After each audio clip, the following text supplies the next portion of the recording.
Oliver Twist by Charles Dickens. Chapter 11. Oliver's Brother. A few days later, a carriage stopped outside Mr. Brownlow's house. Mr. Brownlow got out. Then two servants took a young man out of the carriage. They led him into the house.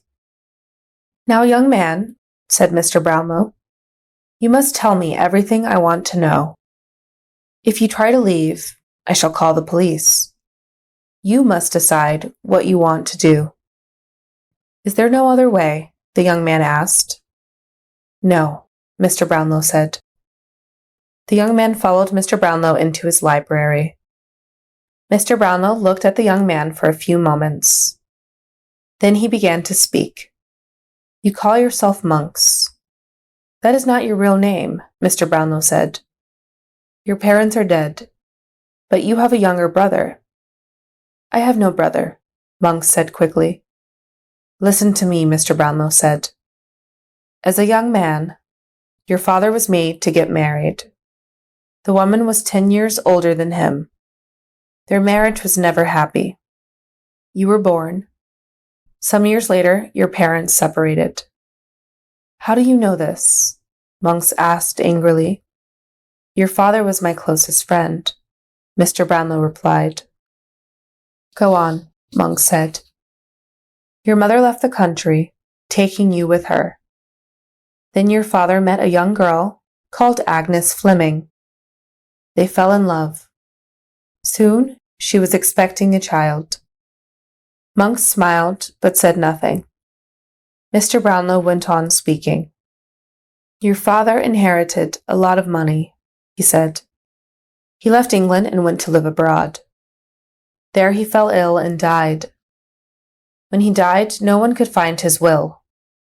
All your father's money went to you and your mother.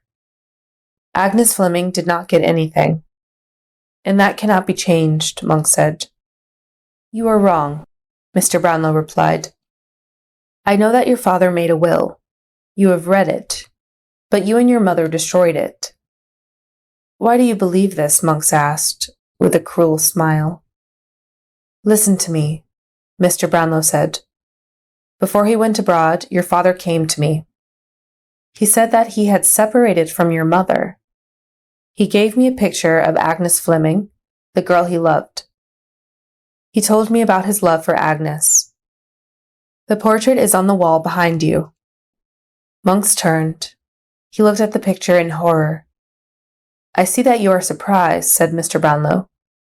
"When I saw Oliver Twist beside the portrait, I knew that he was her son. You know this too." Monks said nothing. Mr. Brownlow went on speaking. "Your father told me that he had made a new will. Half of his money was to go to Agnes and her child.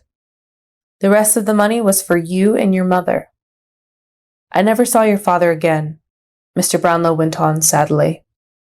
"I tried to find Agnes Fleming, but I could not. Many years later, you found her child. You tried to destroy the boy by making him a thief.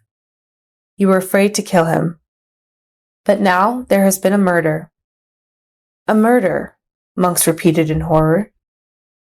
"Yes, the murder of a poor girl who tried to help Oliver. Your evil friends will hang because they murdered her. You should be hanged too." Monks walked up and down the room. His dark eyes were full of fear. "I have written all this down," Mr. Brownlow said.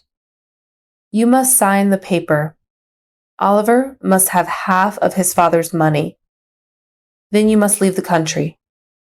Do you agree?" "I agree. I have no choice," Monks said.